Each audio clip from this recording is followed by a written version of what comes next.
Hello everyone, Shri IAS academy में आपका स्वागत है। जैसा कि आप जानते हैं कि श्री आईएएस एकेडमी ने इस आंसर राइटिंग की सीरीज की शुरुआत की थी, जिसमें ऑलरेडी हमारे 142 पार्ट आ चुके हैं। ये हमारा पार्ट 143 है। इसमें हम देखेंगे कि आपके द्वारा हमारे टेलीग्राम चैनल पर किस प्रकार का प्रश्न भेजा गया, उसे आपने किस तरीके से लिखा और वास्तव में आपको कैसे लिखना है। तो चलिए शुरू करते हैं। जैसा कि आप देख रहे हैं, ये प्रश्न आपके द्वारा हमारे टेलीग्राम चैनल पर भेजा गया। तो सबसे पहले हम आपके प्रश्न को पढ़ेंगे, फिर आपके उत्तर को पढ़ेंगे और देखेंगे कि वास्तव में आपने इसे कैसे लिखा।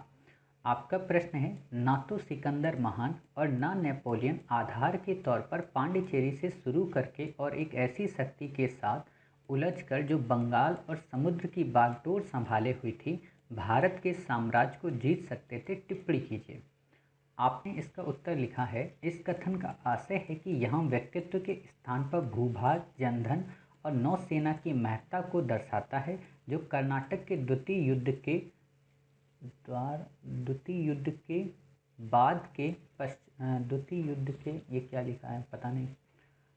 युद्ध के पश्चात फ्रांसीसियों के पास भारत में एकमात्र भूभाग पांडिचेरी था, के महत्व को दर्शाता है। ठीक है।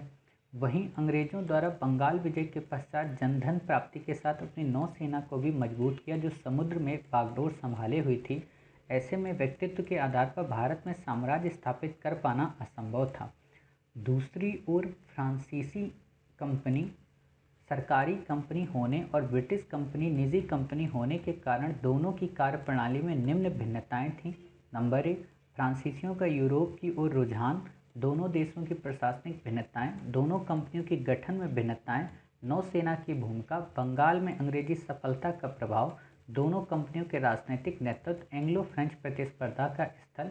उपरोक्त सभी कारणों की वजह से फ्रेंच की हार हुई और ब्रिटिश को विजय दिलाने में महत्वपूर्ण भूमिका निभाई।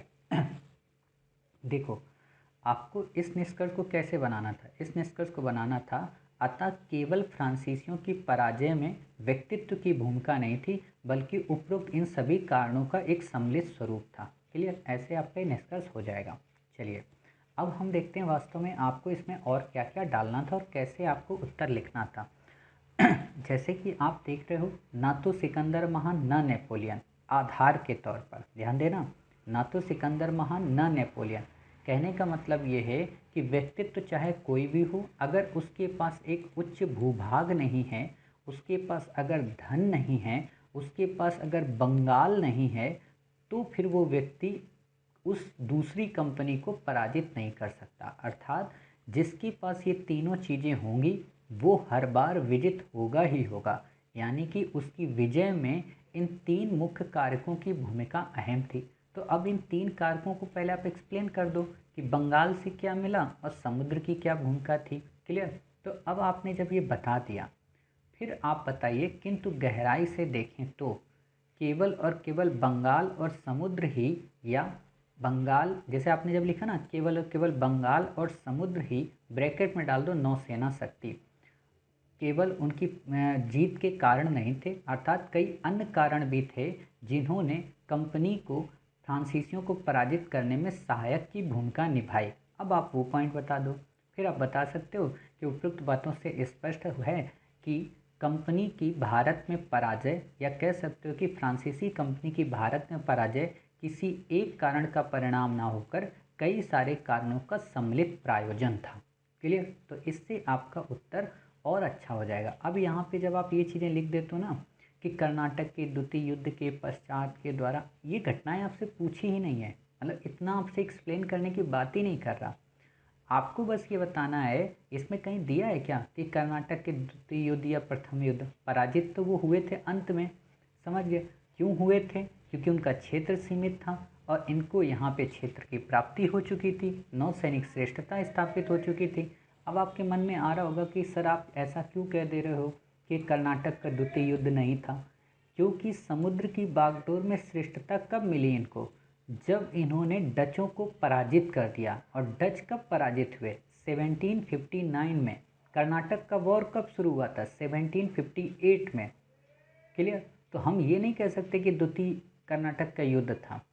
बांडीवास की जब लड़ाई हुई, जिसमें फ्रांसीसी पूरी तरह से पराजित हो गए, तब ये पता चला ना कि हाँ अब ये समुद्र में श्रेष्ठ हो गए, इनको कोई चैलेंज देने वाला नहीं है। और जब इनको कोई चैलेंज देने वाला नहीं था तो विजय इनकी निश्चित थी। और यही बात स्मिथ ने अपनी इस बात में कही है। तो आप इसका खंडन कर सकती हैं और आप ये भी समझ गई कि वास्तव में हमें इस प्रश्न को कैसे लिखना है। दूसरी बात जो कि आपने काफ़ी अच्छा काम किया है, अर्थात हमने आपको प्रीवियस पार्ट में कई बार डांटा भी था कि आप इनको पॉइंट्स में लिखिए। अब आप देखिए कितना अच्छा लग रहा है पॉइंट्स में। और एक और आपको हम सजेशन देंगे अब कि अब आप पॉइंट्स में लिखने लगी हैं तो ये पॉइंट्स यहाँ से मत डाला करिए। क्लियर? जैसे आपने यहाँ भिन्नताएँ लिखी थी तो पॉइंट्स यहाँ से डालिए, नंबर 1, नंबर 2, नंबर 3, नंबर 4, और यहाँ से लिखिए। यहाँ से जब लिखेंगे तो हो सकता है यहाँ 1.5 लाइन में आए, फिर यहाँ से दूसरी लाइन में आए, तो और अच्छा लगेगा। मतलब इतना स्पेस अगर इधर से छोड़ दोगी तो ये उत्तर काफ़ी अच्छा हो जाएगा। और फिर उपरोक्त को यहीं से शुरू करो स्पेस से, तो सजावट हो जाएगी। होता है ना कि मतलब जितना ज़्यादा आप डेकोरेट करेंगी अपने आंसर को, एग्जामिनर उतने ही अधिक अंक आपको देगा। क्लियर? तो आप ऐसे कर सकती हैं। और आप एक ये भी काम कर सकती हैं, जब आप डेकोरेट ही करती हैं तो आज आपने इनको क्रम में लगा दिया, कल आप इनकी डिज़ाइन चेंज कर दो, ऐसे कर दो डिज़ाइन। क्लियर? कि पहला कारण, दूसरा कारण, और मान लो यहाँ पे आपके सिर्फ 5 ये लाइंस बनी तो आप यहाँ पे केवल 5 दर्शा दो, जो 2 शेष बची हैं उनको निष्कर्ष के साथ ऐड कर दो, तो ये और डेकोरेट हो जाएगा, उसमें और अच्छा लगने लगेगा। क्लियर? हालांकि आपने उत्तर अच्छा लिखा है लेकिन कई सारे पॉइंट्स को आप और ऐड कर सकती हैं तो आपका उत्तर और भी अच्छा पहले की अपेक्षा हो सकता है। क्लियर? मिलते हैं फिर आप ही के द्वारा भेजे गए एक नए प्रश्न के साथ। तब तक अपना ख्याल रखिए और स्वस्थ रहिए।